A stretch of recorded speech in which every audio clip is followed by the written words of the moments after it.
ধারাবাহিক উচ্ছেদ অভিযানের ৩০তম দিনে টঙ্গীর তুরাগপাড়ে অভিযান চালিয়েছে বিআইডব্লিউটিএ। অভিযানে তুরাগপাড়ের অবৈধ অংশ উচ্ছেদ সহ বালি ও মাটি নিলামে তুলেছে কর্তৃপক্ষ।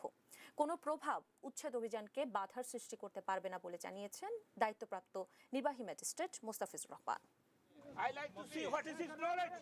How bloody people has come here. I like to know his knowledge. Who is that port officer? Call him. I like to see his knowledge about river. অনেক চটেছেন আনন্দ গ্রুপের চেয়ারম্যান আব্দুল্লাহ হিল বাড়ি।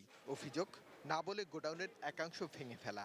আমরা কিন্তু আপনার আবাসিক ভবনে কিন্তু হাত দিই না, সেটা আপনি ওইভাবে চিন্তা করেন না, বরং আপনি চিন্তা করেন আমাকে নোটিশ দিলে আমি এটা জেনুইনিটি দেখতে চাই। আমরা নদী তীরের নানামাত্রিক ব্যাখ্যা দিয়ে চলেও গেলেন। কারোই কোনো জ্ঞান নাই। আমি একটা কলম দিয়ে হাঁটায় দিলাম, কলম আমার কাছে আছে, হবে কি? এ তো গেল তুরাগের এক পারের অংশ।